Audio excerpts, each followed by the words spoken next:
우리 함께 인사 나누도록 하겠습니다. 주님의 이름으로 사랑하고 축복합니다. 주님의 이름으로 사랑하고 축복합니다. 예수님은 우리에게 하나님의 나라에 대해서 수많은 비유를 통해서 하나님의 나라를 설명하고자 애쓰시는 것을 보게 됩니다. 마태복음 13장은 여러 가지 비유로 하나님의 나라에 대해서 설명하고 있습니다. 우리는 이 시간 그 여러 가지 비유들 중에 알곡과 가라지의 비유를 함께 살펴보면서 은혜를 나누고자 합니다. 우리가 하나님의 말씀을 묵상하면서 그 말씀을 잘 이해하지 못하는 원인이 있습니다. 그 이유가 뭘까요? 그것은 다른 것이 아닙니다. 하나님의 나라인 천국을 어떤 특정한 장소 또는 물리적인 공간으로 국한되어 생각한다는 것입니다. 그래서 천국 곧 하나님의 나라는 우리가 죽어가야 하는 저 세상의 그 어떤 곳이라는 그런 고정관념에 사로잡혀 있기도 합니다. 문제는 그런 고정관념에 사로잡힌 가운데 성경을 살피다 보면 성경을 잘못 해석하는 그런 우를 범하기도 합니다. 예수님께서 우리에게 말씀하시는 천국의 비유는 미래적인 개념, 그런 미래적인 개념보다 현재적인 그러한 의미로 말씀하고 있다는 사실에 우리는 주목해 볼 필요가 있습니다. 다시 말해서 예수님이 말씀하시는 천국 곧 하나님의 나라의 개념은 장소 또는 공간의 개념을 떠나서 통치자의 영역의 개념으로 이해해야 합니다. 언젠가 제가 여러분들에게 말씀드린 바 있습니다. 온 우주 곧 물리적인 창조의 세계는 영원한 하나님의 나라의 영역 안에 있는 작은 한 부분의 장소일 것일 뿐이라고 했습니다. 한마디로 말해서 영원한 하나님의 나라 안에 작은 지정된 장소로서 유한의 세계인 온 우주가 존재하고 있는 것입니다. 그래서 우리는 천국을 하나님이 다스리고 통치하는 영역으로 이해해야 합니다. 과거 우리가 예수님을 알지 못하고 살아가던 때에는 죄악 가운데 악한 마귀 사단이 우리의 왕이 되어 우리를 통치하고 다스렸습니다. 하지만 우리의 왕이신 예수님께서 이 땅에 오셔서 우리를 자기의 백성으로 택하시고 통치하고 다스리심으로써 지상에 하나님의 나라가 세워진 것입니다. 그 나라가 바로 주의 택하신 백성으로 이룬 주의 몸된 교회, 공동체 곧 교회인 것입니다. 지상에 세워진 주의 몸된 교회 곧 하나님의 나라는 악한 어두움의 세력으로부터 도전을 받으며 영적 전쟁을 해야 합니다. 지상에 세워진 주의 몸된 교회, 즉 하나님의 나라는 완성된 나라가 아닙니다. 악한 어두움의 세력의 미혹과 도전 가운데 싸우며 승리의 길로 나가는 영적 전쟁을 하는 하나님의 나라입니다. 그리고 마침내는 예수 그리스도의 재림과 더불어 그 전쟁은 끝이 나게 됩니다. 그리고 주의 백성들은 영광과 승리의 멸관을 얻고 영원한 하나님의 나라에 들어가 영생을 누리게 될 것입니다. 오늘 본문 말씀은 우리가 이 종말의 때에 낭망하지 아니하고 소망을 가지고 어떻게 승리의 길로 나갈 것인가를 비유로 가르치시는 아주 중요한 말씀입니다. 예수님께서 제자들에게 들려주신 비유의 내용은 이렇습니다. 어떤 농부가 자신의 밭에 품종이 좋은 씨를 뿌렸습니다. 그런데 그 밭 주인과 종들이 잘 때에 밭에 그 원수가 와서 곡식 가운데 가라지를 덧뿌리고 간 것입니다. 밭 주인은 분명히 좋은 품종의 씨앗을 뿌렸는데 싹이 나고 결실할 때 보니 곡식 가운데 뭐가 보이느냐? 가라지도 보이는 것이죠. 이에 집주인의 종들이 와서 이렇게 말합니다. 주여, 밭에 분명히 좋은 씨를 뿌리지 아니하였나이까. 그런데 어찌하여 이렇게 가라지가 생기게 되었습니까? 하고 묻습니다. 그러자 주인이 이렇게 대답합니다. 원수가 그리하였구나. 이에 종들이 주인에게 말합니다. 그러면 우리가 당장에 가서 그 가라지를 뽑아버릴까요? 하고 묻습니다. 그러자 주인이 종들에게 이렇게 명합니다. 가만히 두어라. 가라지를 뽑다가 곡식까지 뽑을까 염려하노라. 둘 다 추수 때까지 함께 자라게 두라. 추수 때에 내가 추수꾼들에게 말하기를 가라지는 먼저 거두고 불사르게 단을 묶고 곡식은 모아 내 곡간에 넣으리라. 그렇게 말씀합니다. 이 비유의 말씀을 제자들이 다 들었으나 그 말씀을 제자들이 잘 이해하지 못한 것 같습니다. 예수님께서 다시 집에 제자들과 함께 들어가셨을 때에 그들이 이 비유의 말씀을 설명해 달라고 그렇게 예수님께 부탁을 드립니다. 그래서 예수님은 이 비유를 자세히 설명해 주시죠. 그 말씀이 마태복음 13장 36절부터 43절의 말씀입니다. 좋은 씨는 자신의 밭에 뿌리는 사람이, 좋은 씨를 자신의 밭에 뿌리는 사람은 누구입니까? 우리 주 예수님이라고 말씀하십니다. 그렇다면 여기서 밭은 뭘까요? 밭은 세상입니다. 좋은 씨는 천국 곧 하나님의 아들들이고 가라지는 악한 자의 아들들이라고 말씀합니다. 그리고 이 가라지를 덧뿌리고 간 자는 악한 마귀 사탄이며 추수 때에는 세상 끝날이요 추수꾼은 천사들이라고 그렇게 말하고 있습니다. 이것이 예수님께서 제자들에게 설명하신 그런 알곡과 가라지의 비유의 설명입니다. 이 비유의 핵심이 무엇이냐? 예수님의 사역은 이 세상에 좋은 씨 곧 하나님의 말씀을 뿌림으로 그것이 자라나서 결실하여 하나님의 아들들이 되게 하시는 것입니다. 하지만 이 사역을 조직적으로 회방하고 실패하도록 저항하는 세력이 있습니다. 그것은 다름 아닌 악한 원수마귀 사탄입니다. 원수마귀가 은밀한 가운데 씨를 뿌립니다. 씨를 뿌리는데 그 씨가 어떤 씨냐 하면 추수 때에 불에 타져서 없어질 가라지 씨앗입니다. 사실 가라지는 알곡들이 자라는 밭에 함께 뿌려져 알곡들의 성장을 저해하는 아무짝에도 쓸모없는 그런 잡초일 뿐입니다. 그래서 그 가라지를 밭에서 마땅히 뽑아버려야 할 존재들입니다.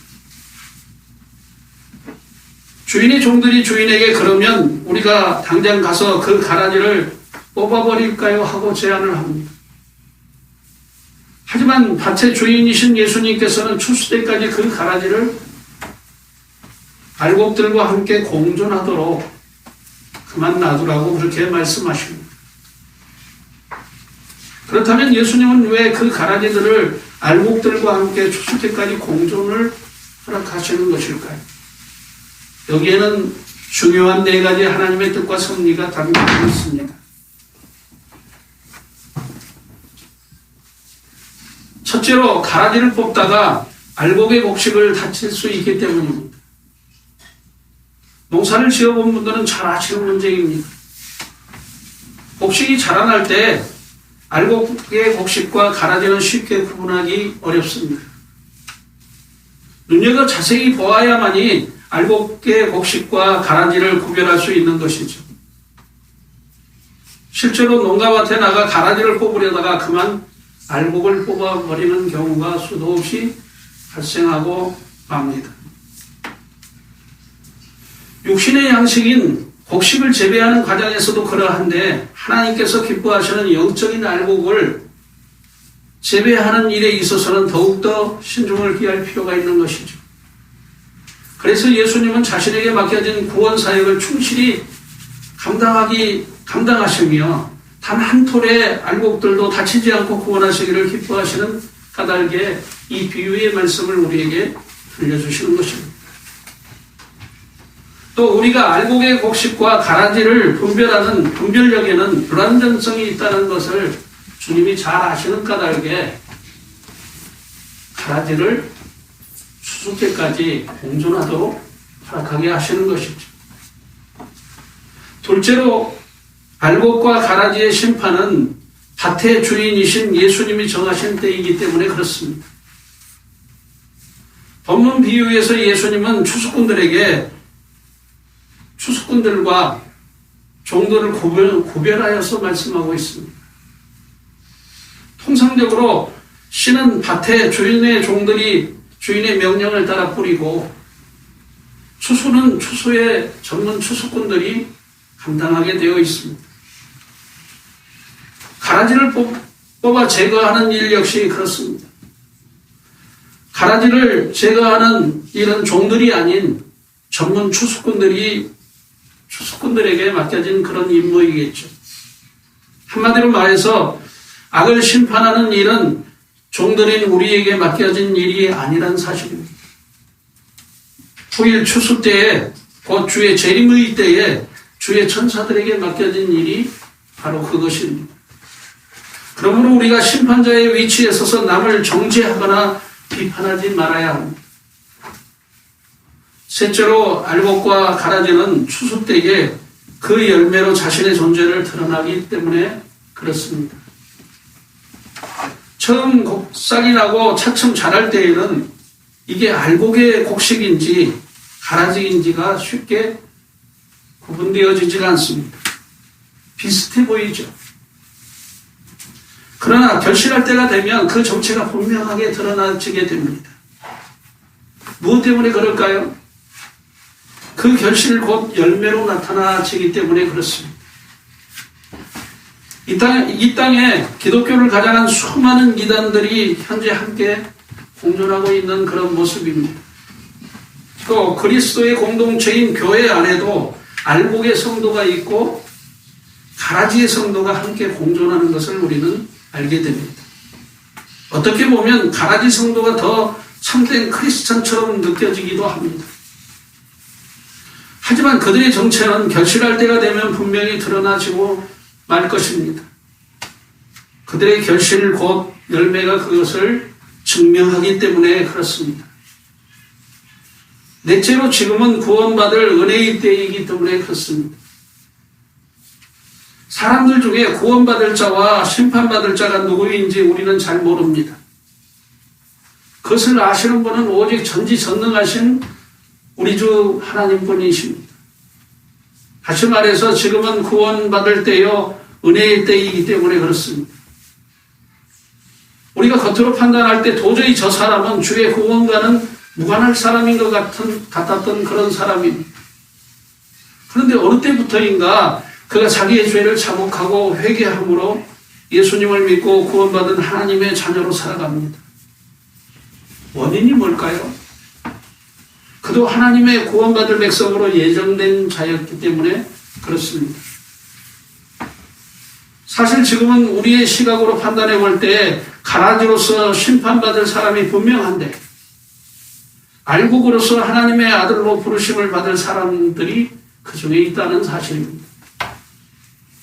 그것은 아직 주의 구원의 문이 완전히 닫혀지지 않는 그런 때이기 때문에 그렇습니다. 그러므로 우리가 이 구원의 때에 곧 은혜 받을 때에 세상을 향해 주의 복음을 열심히 전하는 그런 성도들이 되어야 합니다. 예수님께서 우리에게 이 알곡과 가라지의 비유를 들려주신 이유가 뭘까요? 우리에게 맡겨진 사명은 가라지를 뽑는 일이 아닌 주인의 명령을 따라 씨를 뿌리는 일임을 깨닫게 하시는 말씀입니다. 믿음 생활을 시작하면서 우리는 자칫 율법에 사로잡혀 율법적인 사고에 집착하는 그런 우를 범하기도 합니다. 과거 바리새인들과 서기관들이 그랬습니다. 그들은 하나님의 법을 따라 행하는 정통 유대주의를 표방했습니다.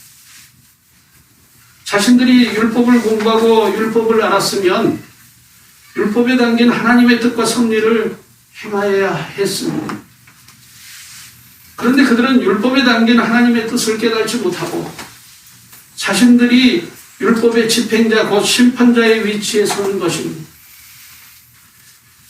율법으로 자신의 잘못을 살피기보다 남을 정죄하고 비판하고 심판하는 일을 그들은 자행했습니다.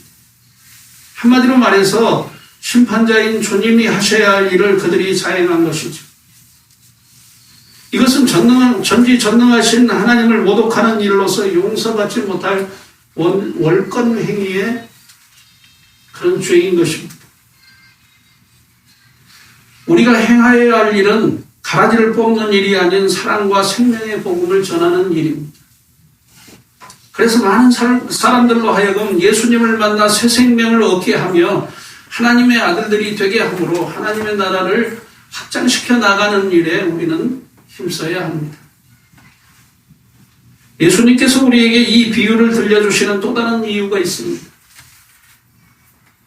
깨어있는 교회, 깨어있는 성도가 되어야 한다는 그런 말씀이죠. 본문 25절 말씀을 보면 악한 마귀 사탄이 밭에 가라지를 뿌리고 간 때를 이렇게 밝히고 있습니다. 사람들이 잘 때에 그 원수가 와서 곡식 가운데 가라지를 덧뿌리고 갔더니 라고 말씀합니다. 악한 마귀 사탄이 그 밭에 가라지를 뿌리고 간 시각은 사람들이 잘 때였다라고 말합니다. 어두운 밤이었음을 밝히고 있습니다. 악한 마귀 사탄은 어두움을 주관하는 존재로서 어두움의 시간에 활동하는 특성이 있습니다. 예수님은 요한복음 8장 12절 말씀을 통해 자신을 가리켜서 세상의 어두움을 비추는 빛이라고 말씀합니다. 그리고 산상수훈의 말씀인 마태복음 5장 14절에서는 그리스도인을 가리켜서 빛이라고 그렇게 예수님은 말씀하십니다. 예수님은 빛이요 우리는 다 빛의 자녀인 것입니다. 그래서 성도를 가리켜서 뭐라고 하느냐? 깨어있는 자들이다 그렇게 말하는 것이죠. 문제는 우리 영혼이 잠들어 있을 때 악한 마귀 사단이 자기의 영역을 넓히고 확장시켜 나간다는 것입니다. 그러므로 성도는 삶 가운데 그리스도의 진리의 빛을 말함으로 어두움의 빛을 물리치며 깨어 있어야 합니다. 만일 우리가 그 빛을 잃어버리고 어두움 가운데 우리의 영혼이 잠들면 세상은 더욱더 어두워지고 밭은 온통 멸망과 심판을 받을 가라지들로 차고 넘치게 될 것입니다. 과거 죄악 세상이 만연한 어두움의 세상인 소돔과 고모라가 그랬고 노아의 시대가 그러했습니다. 결국 소돔과 고모라와 노아의 때에 그들은 하나님의 준엄한 멸망의 심판을 피하지 못한 것입니다. 요한일서 1장 5절부터 10절 말씀을 보면 그리스도인은 빛 가운데 행하는 성도임을 이렇게 밝히고 있습니다. 우리 함께 천천히 그 말씀을 읽어보도록 하겠습니다. 한번 띄워주실래요? 요한일서 1장 5절부터 10절 말씀.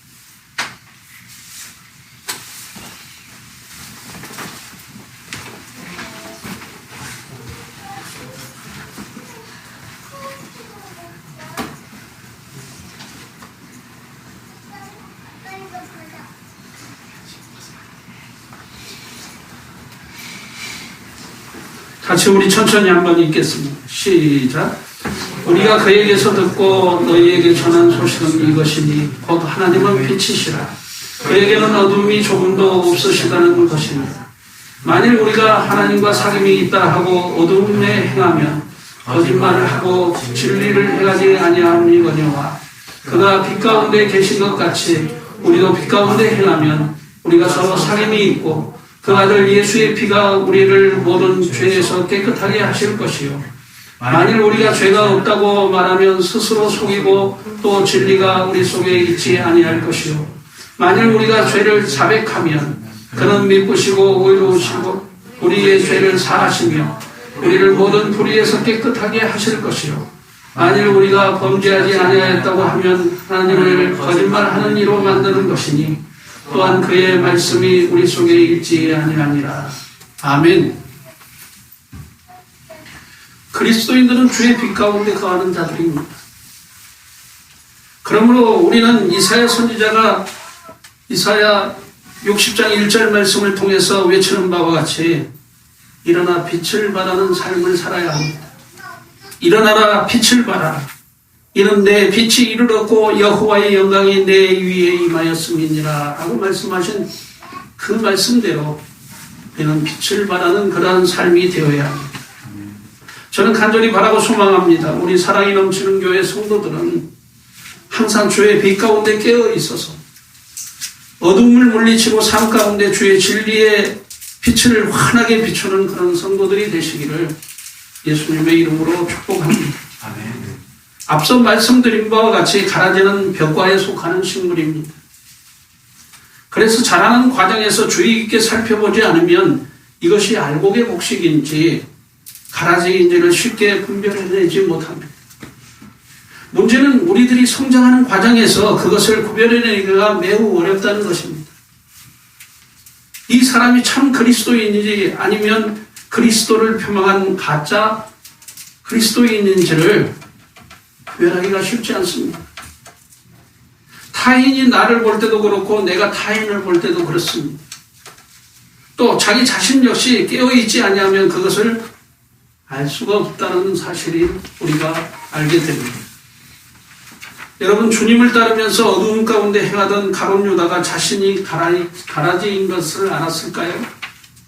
저는 생각한데 자기가 가라지인 것을 몰랐을 것입니다. 그러므로 믿음의 삶 가운데서 내가 알곡의 곡식인지 아니면 가라지인지를 확인해 보아야 합니다. 그것을 확인할 수 있는 방법은 지금 현재의 삶을 주의 진리의 말씀에 비추어서 말씀을 따라 행하며 그리스도의 사랑 가운데 착하고 선한 삶을 살아가느냐 하는 것을 확인해 보아야 합니다. 그리할 때 그의 삶의 결과가 아름다운 결실로 나타나고 하나님께 영광이 되는 그런 알곡의 모습이 될 것입니다. 아무쪼록 어둠이 더 깊어가는 이 종말의 때에 여러분 모두가 하나님이 기뻐하시는 알곡들이 되셔서 주의 구원의 기쁨을 마음껏 누리고 살아가시길 예수님의 이름으로 축복합니다. 아멘. 기도하겠습니다.